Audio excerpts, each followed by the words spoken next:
As a geriatric psychiatrist, I'm warning, this habit is silently increasing your anxiety. You wake up in the middle of the night, your heart racing, thoughts spiraling out of control. That familiar tightness in your chest returns, making each breath feel like a conscious effort. Your mind floods with worries about your health, your loved one, the uncertain future ahead. You wonder if this overwhelming feeling will ever subside, or if this is simply what growing older means now. The weight of anxiety sits heavy on your shoulders as you move through your day, a constant companion that drains the joy from activities you once loved. Perhaps you've noticed how even small decisions now feel overwhelming, how that inner voice of doubt has grown louder with each passing year. Maybe you've tried to dismiss these feelings, telling yourself that everyone worries, that it's normal at your age to feel this way. But deep down, you know that this constant state of unease is stealing your peace, your sleep, your ability to fully enjoy the present moment. You might even feel ashamed, wondering why, after all these years of life experience, you still struggle with these intense feelings of worry and fear. The isolation can be the worst part, believing that no one else truly understands what you're going through, that somehow you should be better at handling these emotions by now. But I have good news for you. What you're experiencing isn't simply an inevitable part of aging, and you're certainly not alone in this struggle. As a geriatric psychiatrist with over 2 decades of experience working specifically with older adults, I've seen firsthand how anxiety can intensify during this stage of life, often triggered by habits we don't even realize are harmful. And that's exactly what I want to share with you. The surprising everyday habit that could be silently fueling your anxiety, and more importantly, the proven strategies that can help you reclaim your sense of calm and well-being. In today's video, we're going to reveal not just 1, but 7 powerful techniques that have helped thousands of my patients reduce their anxiety and experience more joy in their daily lives. These aren't complicated medical procedures or expensive treatments. They're simple, practical approaches that you can start implementing today, regardless of your age or current health situation. By the end of this video, you'll have a complete toolkit of effective strategies to help you manage anxiety symptoms when they arise and prevent them from taking over your life. I encourage you to watch until the end, because the final technique I'll share is perhaps the most counterintuitive yet effective approach I've discovered in all my years of practice. Many of my patients tell me they wish they had learned about it decades earlier, and I don't want you to miss out on this potentially life-changing. Before we dive in, I'd love to know what anxiety management techniques you've tried already. Leave a comment below sharing what has or hasn't worked. Your experience might be exactly what one needs to hear today to feel less alone. And if you're seeking more peace and tranquility in your daily life, our channel is a safe space created especially for you. Each week, we share simple and effective techniques that have helped thousands of people reclaim their. We're together on this journey, and every step you take toward well-being matters. Click the subscription button below and activate notifications to receive our videos as soon as they're published. Remember, you don't need to face anxiety alone, and small changes can make a big difference in your quality of life. Now, let's talk about that harmful habit that could be silently increasing your anxiety. Many of my patients are surprised when I tell them this, but one of the most significant contributors to anxiety in older adults is excessive news consumption, particularly when it comes to watching 24-hour news channels or constantly checking news updates on your phone or computer. You might be thinking, but doctor, I need to stay informed about what's happening in the world. And you're absolutely right that being informed is important. However, there's a crucial difference between staying reasonably informed and being constantly immersed in an endless cycle of alarming headlines and distressing images. Research from the American Psychological Association has consistently shown that excessive news consumption, especially news that focuses on threats, disasters, and political conflicts, can significantly increase stress hormones in our bodies. For older adults, whose nervous systems may already be more sensitive to stress, this constant exposure to negative information can trigger our brain's fight-or-flight response, keeping us in a perpetual state of alertness and worry. This is particularly problematic because our brains evolved to respond to immediate physical threats in our environment, not to process distressing information about events happening thousands of miles away that we have no direct control over. What makes this habit particularly insidious is that many people don't connect their increasing anxiety symptoms with their news consumption. They notice they're feeling more worried, having trouble sleeping, or experiencing more physical tension, but they don't recognize that spending hours watching news coverage of global disasters, political conflict, or economic concerns might be contributing to these symptoms. In fact, some of my patients actually increase their news watching when they feel anxious, believing that having more information will help them feel more secure, when in reality, it's creating a harmful cycle that intensifies their anxiety. So how does this work in your brain and body? When you're exposed to threatening information, your amygdala, the part of your brain responsible for processing emotions, particularly fear, becomes activated. This triggers the release of stress hormones like cortisol and adrenaline, preparing your body for danger. This stress response is helpful in true emergency situations, but when it's repeatedly activated by distressing news stories day after day, it can lead to chronic stress, which has been linked to everything from heart disease to decreased immune function to, yes, increased anxiety. For older adults, this effect can be even more pronounced. As we age, our bodies may become more sensitive to stress hormones, and our ability to metabolize and clear these hormones from our system may decrease.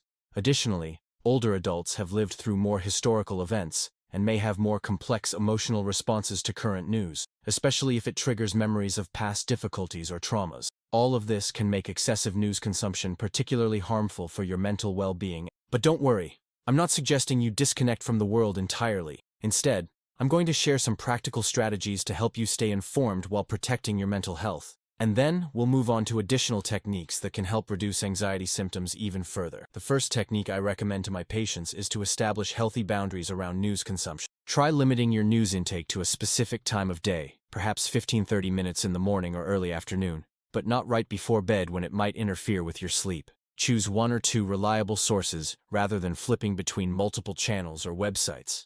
Consider getting your news from print sources like newspapers or magazines, which tend to be less sensationalistic than television, and be mindful of how you feel during and after consuming news. If you notice increased tension, worry, or physical symptoms of anxiety, that's a sign you might need to reduce your exposure further. I need to pause here and ask you something important. What time of day does your anxiety tend to hit hardest? Each person experiences anxiety in a unique way, and sharing that experience can be the first step toward better understanding it. I know you may have never talked about this with anyone. Perhaps you think no one would understand or that your feelings aren't important, but I want you to know that here, in this space, your experience matters deeply. Leave us a comment below completing the phrase, "My anxiety usually appears when." Your courage in sharing might be exactly what someone else needs to read today to feel less alone. And in upcoming videos, we'll specifically address these moments you share. This is a community of mutual support, where every word you share is welcomed with respect and understanding. Now let's move on to our second technique for managing anxiety, mindful breathing. This might sound overly simple, but conscious control of your breath is one of the most powerful tools we have for calming an anxious nervous system. When we're anxious, our breathing typically becomes shallow and rapid, which can trigger more physical symptoms of anxiety, creating a vicious cycle. By deliberately slowing and deepening your breath, you can activate your parasympathetic nervous system, the part responsible for rest and relaxation. One effective breathing technique that many of my patients find helpful is called 4-7-8 breathing. Here's how it works.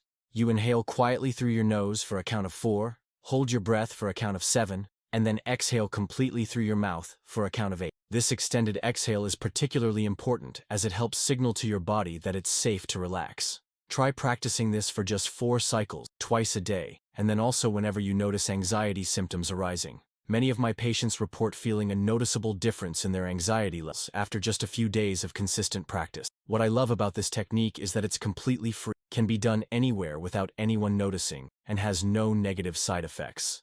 It's also based on solid science, with research from Harvard Medical School and other institutions confirming that controlled breathing exercises can reduce blood pressure, improve heart rate variability, and decrease levels of stress hormones in the bloodstream. For older adults specifically, this type of mindful breathing can be particularly beneficial. As we age, we sometimes develop less efficient breathing patterns, and deliberate breathing exercises can help improve oxygen intake and lung function, while simultaneously calming anxiety. I've had patients in their 80s and 90s tell me that learning to control their breath gave them a sense of empowerment over their anxiety that no medication had ever provided. Our third technique focuses on progressive muscle relaxation, a systematic approach to identifying and releasing physical tension that often accompanies anxiety. Many older adults don't realize how much tension they're holding in their bodies until they learn to deliberately release it. This tension not only contributes to anxiety, but can also exacerbate pain conditions that are common in later life, creating another difficult cycle. Here's a simplified version you can try right now. Start by sitting or lying down in a comfortable position. Beginning with your feet, tense the muscles as tightly as you can for about 5 seconds, then suddenly release them completely. Notice the sensation of relaxation that flows into those muscles. Then move up to your calf muscle, doing the same thing. Continue this process through your entire body, working your way up through your thighs, abdomen, chest, hands, arms, shoulders, neck, and finally your face. The beauty of progressive muscle relaxation is that it helps you become more aware of the physical manifestations of your anxiety and gives you a concrete way to address them. Research has shown that regular practice of this technique can lower baseline levels of anxiety and help prevent the escalation of mild anxiety into more severe states. For older adults who may be dealing with chronic pain or sleep difficulties alongside anxiety, progressive muscle relaxation can offer multiple benefits, potentially improving all these conditions simultaneously. One of my patients, a 78-year-old retired teacher, told me that after practicing progressive muscle relaxation daily for 3 weeks, she not only experienced less anxiety, but also noticed significant improvement in her arthritis pain and was falling asleep more easily. She described it as discovering that I had the key to my own relaxation all along. I just didn't know how to use it. Moving on to our fourth technique, structured worry time. This might sound counterintuitive at first. After all, why would we want to set aside time specifically for worrying? But this approach, which comes from cognitive behavioral therapy, one of the most evidence-based treatments for anxiety, can be remarkably effective, especially for older adults who find that worries tend to intrude throughout their day or disrupt their sleep. Here's how it works. Set aside a specific time each day, perhaps 15-20 minutes in the mid-afternoon, dedicated solely to worry. During this time, write down all your worries, big and small, and spend time thinking about them. You might even try to problem-solve some of the issues that can be addressed. Then, when the allotted time is up, put the list away and consciously shift your attention to other activities. The key is that when worries arise at other times during the day or night, you remind yourself, I have time set aside to think about this later, so I don't need to worry about it right. Then you gently but firmly redirect your attention back to whatever you were doing, or, in the case of nighttime worries, back to restful thoughts that support sleep. What makes this technique particularly helpful for older adults is that it acknowledges the legitimacy of your concerns while preventing them from dominating your entire day. Many of my patients report that simply knowing they have a designated time to address their worries makes those worries less intrusive and overwhelming. They feel more in control, rather than feeling controlled by their anxiety. Our fifth anxiety management technique addresses an aspect of well-being that becomes increasingly important as we age: social connection. Numerous studies have shown that maintaining meaningful social relationships is one of the most protective factors against not just anxiety, but a whole host of mental and physical health problems common in later life. Yet many older adults find that their social circles naturally shrink over time as friends and family members move away or pass on, potentially leading to isolation that can exacerbate anxiety. I encourage my patients to be proactive about nurturing existing relationships and creating new ones, even when anxiety might make them want to withdraw. This doesn't necessarily mean maintaining a large social circle or attending big gatherings, which can actually increase anxiety for some people. Instead, focus on quality over quantity, cultivating a few deeper connections with people who make you feel safe and understood. Technology can be a wonderful tool for maintaining connections, especially for older adults with mobility limitations or those who live far from loved ones. Video calls with family members, online communities centered around shared interests, or even text messages exchanged with friends can all help combat the isolation that often feeds anxiety. One of my patients, a 75-year-old widow who was experiencing significant anxiety after losing her husband, found tremendous comfort in joining an online book club that met weekly via video call. The regular social interaction, focused on a shared interest rather than her loss, became a highlight of her week and significantly reduced her anxiety symptoms. If making new connections feels challenging, consider structured activities where the focus is on a shared task or interest rather than on socializing itself. Volunteer opportunities, community classes, faith-based groups, or hobby clubs can all provide natural context for connection that may feel less anxiety-provoking than purely social events. Remember that building meaningful relationships takes time, so be patient with yourself in this process. Our sixth technique involves physical activity, which is one of the most underutilized yet effective approaches to managing anxiety, particularly for older adults. Extensive research has demonstrated that regular physical activity can be as effective as medication for reducing symptoms of anxiety and depression in many people. Exercise stimulates the production of endorphins, natural mood elevators, while also reducing levels of stress hormones like cortisol and adrenaline that contribute to anxiety. For older adults, the key is finding forms of physical activity that are enjoyable and sustainable given your current health status and mobility level. This doesn't mean you need to join a gym or start running marathons. Walking in nature, swimming, water aerobics, gentle yoga, tai chi, or even seated exercises can all provide significant benefits for both mental and physical health. The mindful aspect of movement is particularly important when it comes to anxiety management. Rather than viewing exercise as just another task to complete or focusing solely on physical goals, try to be fully present in the experience of moving your body. Notice the sensations, the rhythm of your breathing, the feeling of your feet connecting with the ground or the water supporting your body. This mindful awareness turns physical activity into a form of moving meditation that can break the cycle of anxious thoughts. One of my patients, an 82-year-old man with chronic anxiety and mild heart problems, found remarkable relief through a daily 20-minute Tai Chi practice he could do in his living room. Not only did his anxiety symptoms decrease substantially, but his blood pressure also improved, and he reported feeling more balanced and confident in his physical movements throughout the day. The slow, deliberate nature of Tai Chi allowed him to engage in physical activity that felt safe and manageable, while also practicing mindfulness. And now we come to our seventh and final technique, the one I mentioned earlier that many of my patients wish they had discovered decades sooner. This approach might seem counterintuitive at first, but it's based on solid psychological research and has proven remarkably effective for many older adults struggling with anxiety. It's called worry exposure, or sometimes leaning into anxiety, and it involves a fundamental shift in how we relate to anxious thoughts and feelings.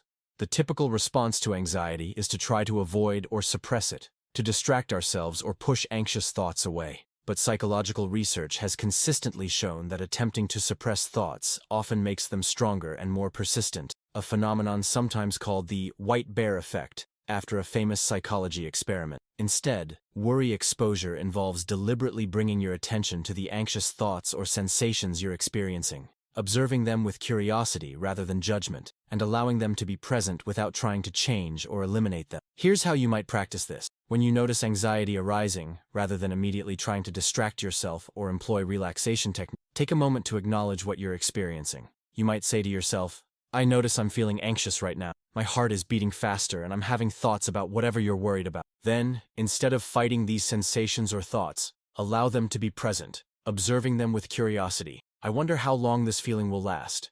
Is it getting stronger or weaker? Where exactly do I feel this in my body? The remarkable thing about this approach is that by ceasing to resist anxiety, you often find that it begins to lose its grip on you. Many of my patients report that when they stop treating anxiety as an enemy that must be vanquished and instead approach it with this kind of curious acceptance, the intensity of their symptoms actually decreases more quickly than when they try to fight the anxiety head-on. This technique can be particularly valuable for older adults who may have spent decades trying to control or eliminate anxiety, only to find that these efforts often make the anxiety worse in the long run. One of my patients, a 71-year-old woman who had struggled with anxiety since her 20s, described her experience with worry exposure this way. "After 50 years of running from my anxiety, I finally turned around and faced it. And to my absolute amazement, when I stopped running, it stopped chasing me quite so hard. It's still there sometimes, but it doesn't control my life anymore." Now, it's important to note that while all these techniques can be tremendously helpful, they're not meant to replace appropriate medical care.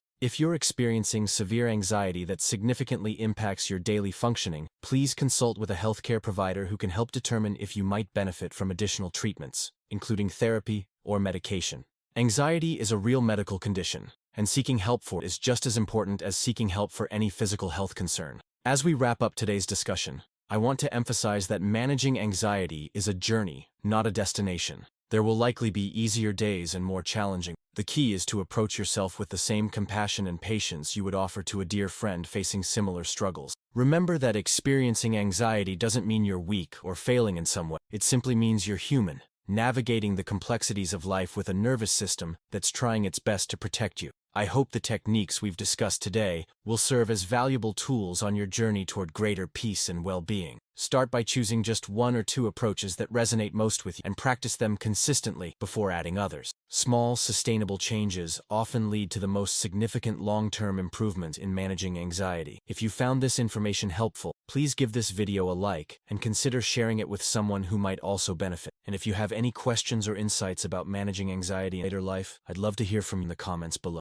Your experiences and perspectives not only help me create more relevant content, but also contribute to our community of mutual support and understanding. If you connected with what we discussed today and are looking for natural ways to calm your mind and live with more tranquility, our channel is a safe space created especially for you. Each week, we share simple and effective techniques that have helped thousands of people reclaim their inner peace.